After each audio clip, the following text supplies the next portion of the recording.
You may not like what I have to say today, but trust me, you'll thank me for it later.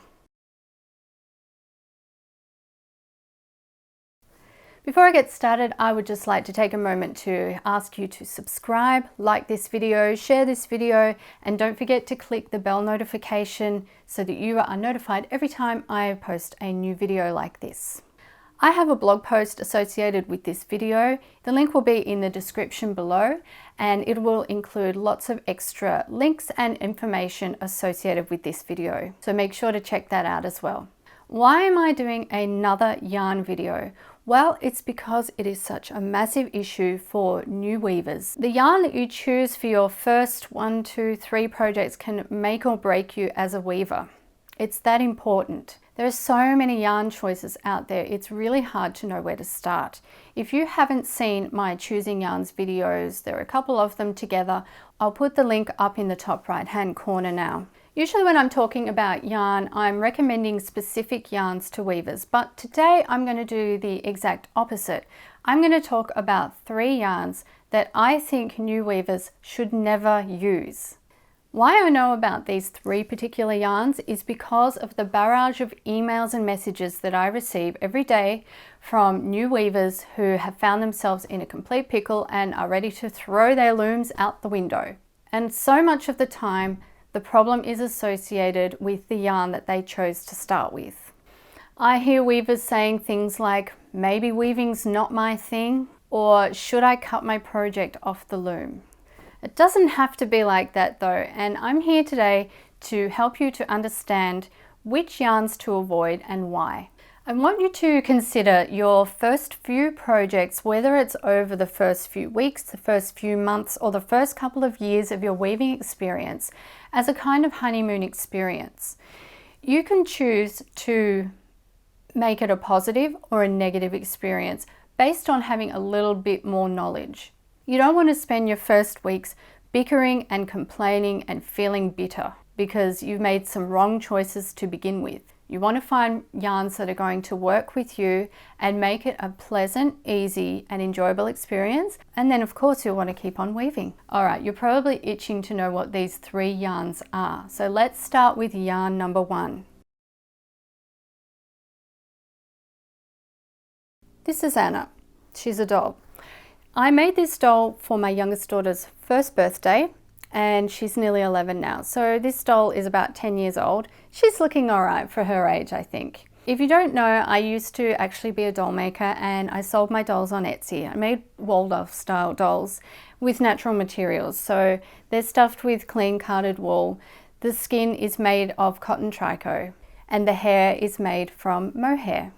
If you're interested, I actually have a blog post that is about 10 years old that shows you how to make a doll very similar to this one. If that interests you, I'll leave the link down below. Anyway, you may wonder how the doll is relevant to this conversation on yarn. Well, it's because I used to use mohair for all of my dolls' wigs and hair. And it was perfect for doll's hair because of the beautiful fluffiness and the softness of it. And it's also a mostly natural material. I wanted to show you an actual ball of mohair because that shows off the fluffiness really well. But I used up all my mohair in my doll making. And so instead of showing you the mohair in a ball, I'm going to show it to you on the doll's head. So if we take a close-up look of the doll hair here, you can see that this yarn has a halo. Now, normally we associate halos with something really good, something angelic, something heavenly. And in yarn, it is also good, but not for beginner weavers. If the yarn has a halo, it means it's going to probably be very fluffy and sticky. And by a sticky yarn, I mean that when you've warped and you begin to weave with your yarn and you try to open your shed in either the up or the down position, you may find that your shed does not want to open, or that it doesn't provide you a nice clear shed to put your shuttle through.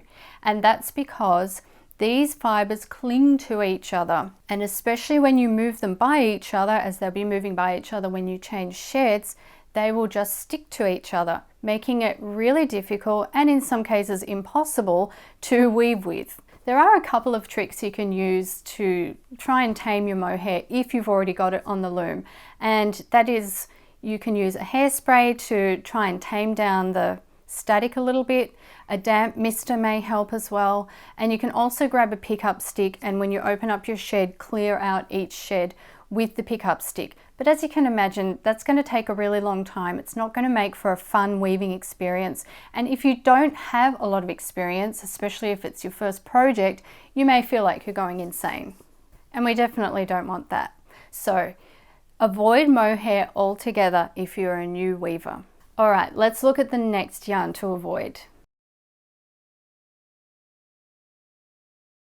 The second yarn for new weavers to avoid is any yarn that is a fine, rigid thread. By this, I mean yarns like 8/2 cotton. I love 8/2 cotton. I use it all the time and it's really fantastic, but not for new weavers. A fine, rigid thread is very hard to tension on a loom, especially a rigid Heddle loom, which cannot hold as much tension as, say, a floor loom. You often get trouble when you want to go into the down shed. You'll find that your threads are really loose. You want to go into the up shed, you'll find that they're really tight. I've got a video on using finer threads and a few tips to help you through that as well.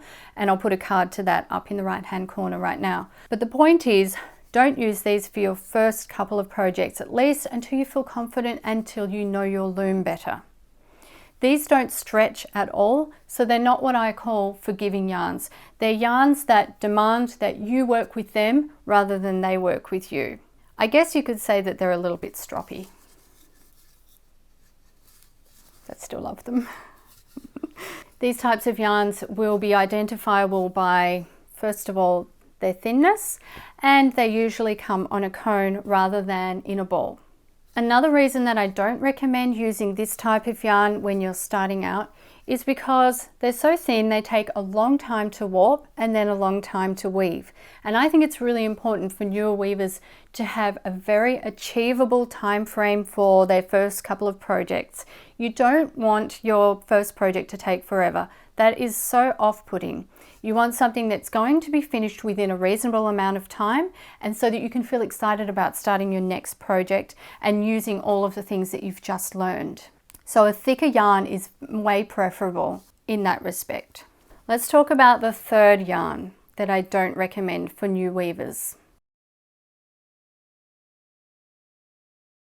Luxury yarns. Now, there are a lot of yarns that can fall under this category, but one thing that they usually all have in common is their price tag.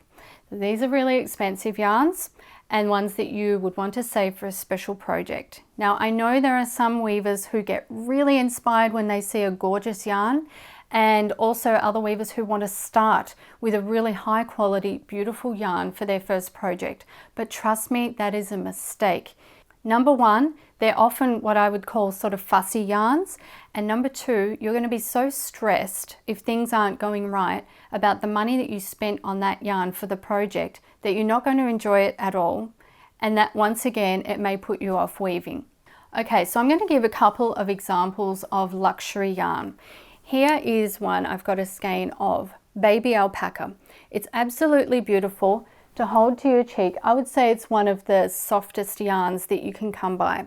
This one is a light worsted DK weight and it's undyed and it's just absolutely beautiful. It's so soft and squishy and lofty.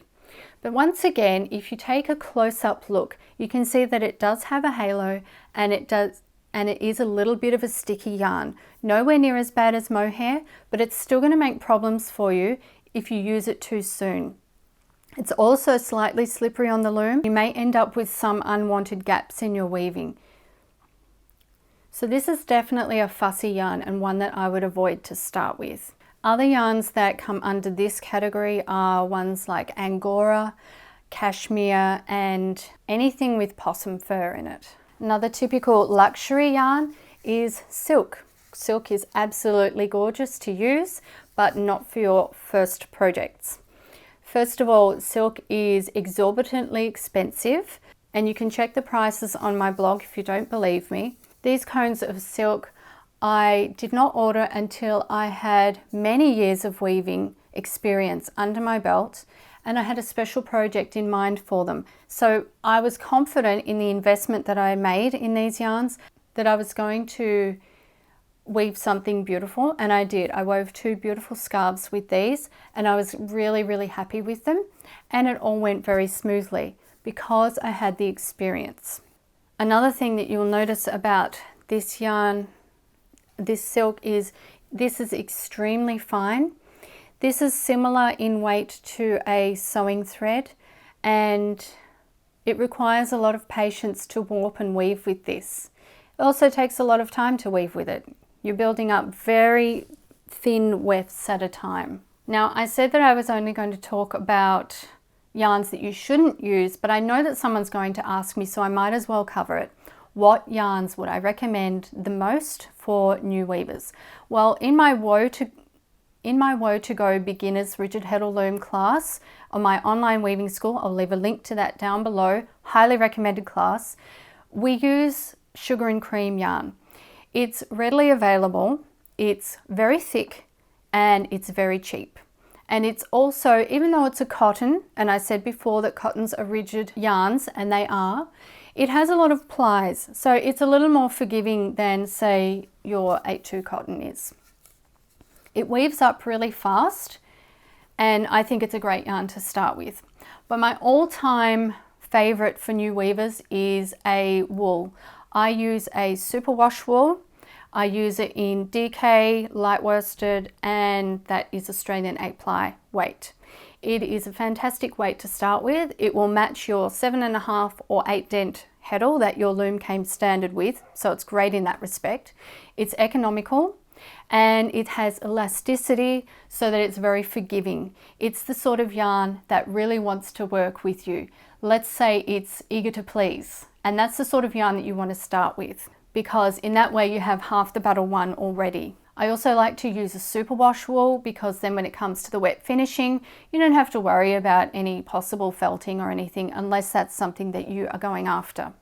I'm wearing a superwash wool here. This is in a lighter weight. This is actually my garden scarf pattern, but what I did was I wove it wider and much longer because I wanted it sort of a cross between a large, wide, long scarf and a shawl. So it's not quite as wide as a shawl would normally be, but it's sort of an in-between.